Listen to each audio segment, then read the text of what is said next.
Selamat pagi anak-anak, sampai bertemu kembali hari ini. Salam jumpa kembali dalam pelajaran pada hari ini. Semoga anak-anak sehat semua, tetap di rumah mengikuti belajarnya. Hari ini kita akan belajar bahasa Indonesia tentang bagaimana mengembangkan pokok pikiran menjadi sebuah paragraf. Kalau 3 pertemuan yang kemarin kita mencari pokok pikiran, sekarang kebalikannya, yaitu kita mengembangkan pokok pikiran menjadi sebuah paragraf. Kalau paragrafnya pokok pikirannya 1, berarti paragrafnya 1. Kalau pokok pikirannya 2, berarti nanti kita membuat 2 paragraf. Nah, yang terpenting yang harus kalian pahami hari ini adalah kita harus membuat pokok pikiran terlebih dahulu sebelum mengembangkan menjadi sebuah paragraf. Ada beberapa hal yang harus anak-anak perhatikan supaya dalam membuat pokok pikiran tidak menyimpang dari tema, sehingga membuat paragrafnya pun nanti menjadi lebih mudah. Oke, bagaimana mengembangkan pokok pikiran? Kita pelajari dulu, kita ulang awal pokok pikiran itu seperti apa supaya nggak salah. Pokok pikiran adalah inti dari sebuah paragraf. Disebut juga gagasan utama dari sebuah paragraf. Sudah jelas ya? Ini pelajaran kemarin, kita ulang. Disebut juga gagasan pokok. Pokok pikiran dirumuskan setelah merumuskan tema dan judul. Jadi kalau anak-anak mau mengarang, itu harus punya tema dulu. Temanya apa? Kalau tema sudah tahu, sudah ditentukan, baru membuat judul. Nah, baru langkah ketiga adalah membuat pokok pikiran yang akan dikembangkan menjadi paragraf. Jadi hal penting yang harus diperhatikan adalah sebelum membuat prosa atau karangan, disebut juga karangan bebas, tentukan terlebih dahulu tema. Kalau tugas dari sekolah berarti yang menentukan tema adalah guru, kalian mengembangkannya. Kalau bebas berarti kalian menentukan tema terlebih dahulu. Anak-anak yang menentukan. Kemudian yang kedua, membuat judul yang sesuai dengan tema. Pasti jelas ya. Dan yang ketiga, merumuskan pokok pikiran dari judul yang sudah ditetapkan. Mau membuat berapa pokok pikiran? Mau 3, 4, 5, atau 6 sesuai dengan yang kalian inginkan. Atau kalau tugas dari Bapak Ibu Guru berarti kamu membuat sesuai dengan perintah. Kalau disuruh membuat 4 pokok pikiran berarti nanti paragrafnya juga 4 paragraf atau 4 alinea. Jelas ya anak-anak? Sampai di sini? Oke, kalau jelas kita lanjutkan. Ini hal yang penting karena kita akan merumuskan pokok pikiran. Pokok pikiran. Pasti sudah ditentukan dulu temanya. Nah, ini temanya kebetulan pokok pikiran ini temanya adalah keberagaman bangsa Indonesia. Berarti ini termasuk jenis karangan non-fiksi atau yang nyata. Dari tema tersebut kita buat judul misalnya ya.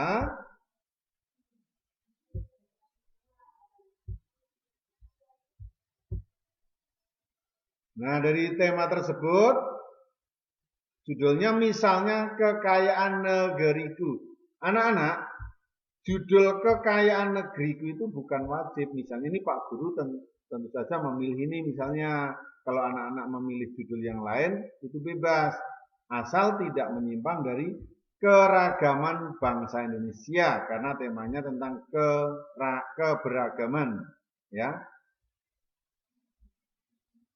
Pak Guru membuat judul kekayaan negeriku. Nah, dari tema dan judul baru kita menentukan pokok pikiran. Misalnya ini misalnya ya, ini tidak wajib. Contoh yang Pak Guru buat, pokok pikirannya yang pertama yaitu keberagaman yang dimiliki bangsa Indonesia. Ya, jadi nanti kalau membuat paragraf, beberapa kalimat ini tidak menyimpang dari pokok pikiran ini. Keberagaman yang dimiliki bangsa Indonesia. Kemudian, pokok pikiran yang kedua, Pak Guru membuat seperti ini. Pak Guru mau menulis tentang suku-suku yang ada di wilayah Indonesia. Kan masih kekayaan negeri juga, masih tidak menyimpang dari keberagaman dan tidak menyimpang dari paragraf 1. Jadi lebih fokus membicarakan suku-suku bangsa yang mendiami wilayah Indonesia. Kalau anak-anak mau bercerita tentang kekayaan alam juga boleh. Maka kekayaan anak-anak membuat misalnya kekayaan alam yang ada di Indonesia. Kalau anak-anak mau membuat paragraf kedua tentang kekayaan budaya juga boleh, itu bebas. Sekali lagi, ini adalah contoh yang Pak Guru buat. Jadi antara satu dan kedua masih berhubungan. Yang ketiga, Pak Guru membuat pokok pikirannya menyempit. Dari suku-suku tadi, Pak Guru pilih suku Jawa. Kenapa? Karena kebetulan Pak Guru orang Jawa, jadi paham betul tentang suku Jawa. Jadi Pak Guru mau menuliskan tentang suku Jawa. Kemudian yang keempat, ini kan sudah membicarakan keragaman, ini sudah suku-suku, ini adalah menyempit suku Jawa. Nah, biasanya dalam sebuah paragraf itu kan mengandung pesan. Nah, pesannya di sini. Pesan untuk pembaca, bagaimana usaha memupuk persatuan dalam keberagaman. Nyambung ya? Jadi, dari tema ini Pak Guru membuat 4 pokok pikiran. Boleh enggak 5? Oh boleh. Boleh 6? Oh boleh. 8, 9, 10 bebas ya. Tetapi dalam mengarang nanti tugasnya tergantung Pak Guru atau Ibu Guru memerintahkannya berapa paragraf. Kalau 5 paragraf, berarti kamu menentukan membuat pokok pikirannya juga 5. Begitu. Jelas ya anak-anak? Sampai di sini paham? Ya. Pak Guru yakin sudah paham ya. Mari kita pelajari bagaimana membuat kalimat sekarang ya. Ini kan pokok pikiran. Keberagaman yang dimiliki bangsa Indonesia itu pokok pikiran. Kita kembangkan menjadi kalimat. Mau 3 kalimat? Boleh. Mau 4 kalimat? Boleh. Mau 5 kalimat? Bagus. Tapi kalimatnya tentang keberagaman. Jelas ya? Kita lihat contohnya. Pokok pikiran keberagaman yang dimiliki bangsa Indonesia. Kalimatnya seperti apa? Kalimat pertama seperti ini. Sejak dahulu kala bangsa Indonesia hidup dalam keberagaman. Kalimat kedua seperti apa? Kalimat kedua, penduduk Indonesia terdiri atas beragam suku, agama, bahasa, adat, dan budaya. Kalimat ketiga seperti apa? Kalimat ketiga yaitu keberagaman itu disebabkan karena wilayah Indonesia sangat luas sehingga tiap daerah menghasilkan budaya yang berbeda dengan budaya daerah lain. Jadi tadi kan pokok pikirannya ini keberagaman yang dimiliki bangsa Indonesia. Kalimatnya ini tidak ada yang menyimpang dari pokok pikiran. Anak-anak, 3 kalimat ini kan belum berbentuk paragraf, ya kan?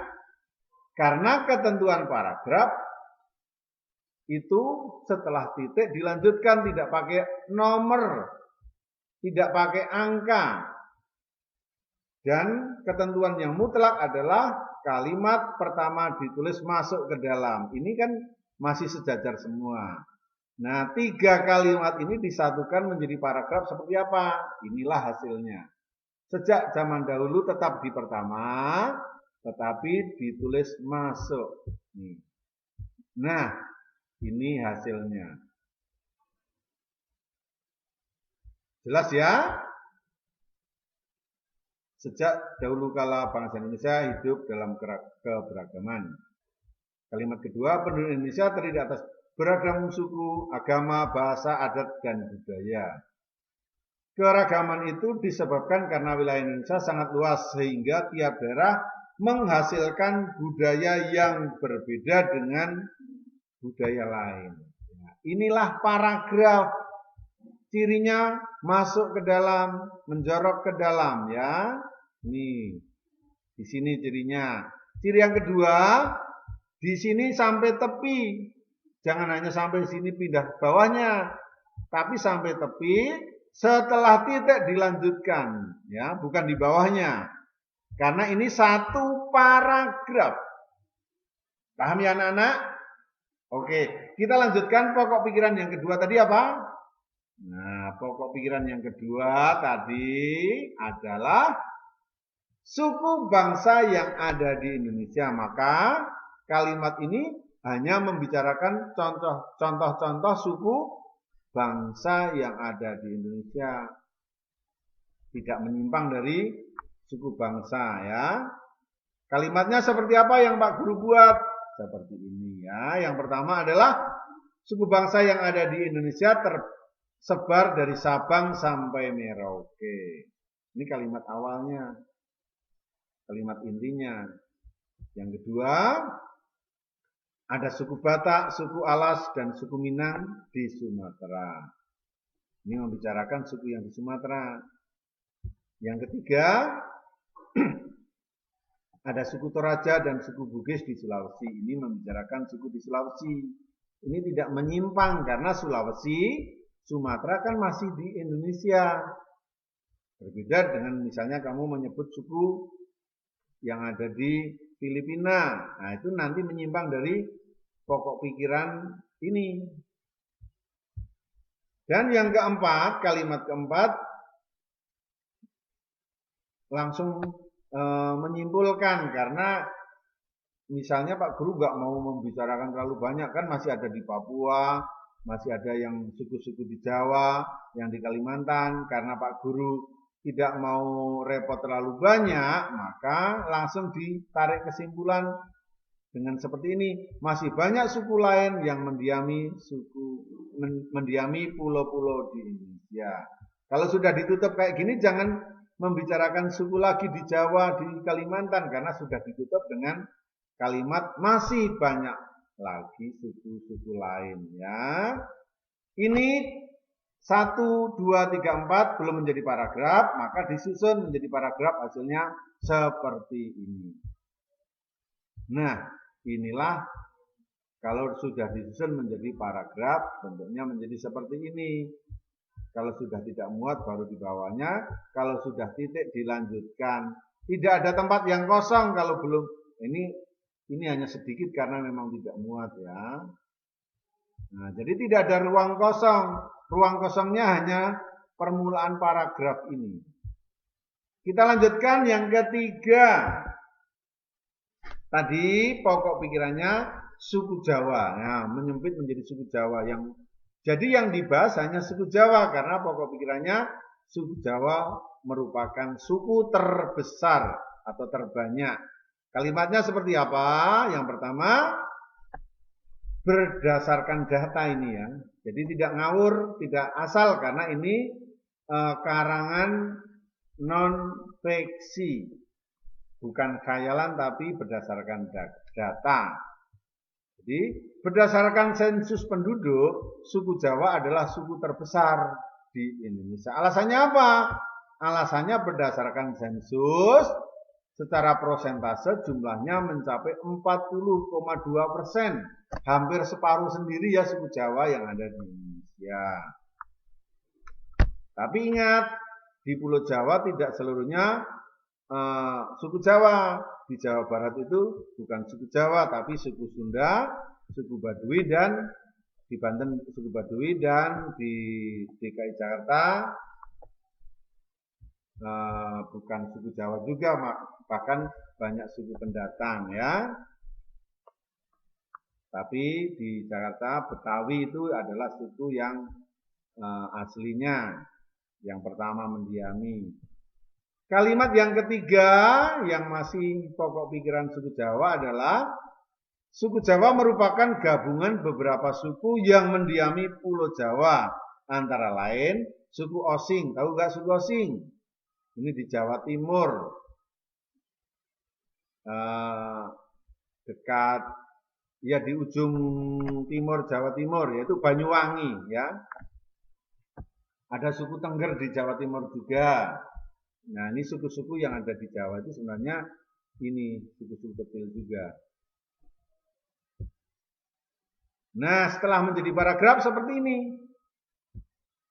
Nah, ini sudah disusun menjadi paragraf 3 kalimat tadi. Ingat anak-anak, satu paragraf boleh 3, boleh 4, boleh 5 kalimat ya, tergantung bagaimana kalian bisa mengembangkan kalimat tersebut, tetapi tidak menyimpang dari pokok pikiran. Anak-anak, itu tadi contoh cara mengembangkan pokok pikiran menjadi sebuah paragraf. Tentu saja anak-anak pasti lebih pintar, lebih bisa berimajinasi. Nah, anak-anak, hari ini kalian akan belajar membuat paragraf dari pokok pikiran yang sudah ditentukan. Nah, ini latihannya ya. Perintahnya, kembangkan pokok pikiran di bawah ini menjadi sebuah paragraf. Nah, ini dibatasi dengan minimal 5 kalimat. Jadi kalian, anak-anak harus membuat 5 kalimat mengembangkan dari pokok pikiran ini. Pokok pikirannya yang keempat tadi adalah usaha memupuk persatuan dalam keberagaman di Indonesia. Jadi 5 kalimat bersumber dari pokok pikiran ini. 5 kalimat itu tidak menyimpang dari ini, dari usaha memupuk persatuan. Paham anak-anak? Jelas ya? Jadi kalian anak-anak membuat 5 kalimat. Disusun 1, 2, 3, 4, 5. Kemudian baru disusun menjadi paragraf. Jelas? Ngerti? Paham? Oke? Selamat mencoba. Tetap berusaha dan tetap belajar di rumah dan jaga kesehatan. Terima kasih, sampai jumpa besok.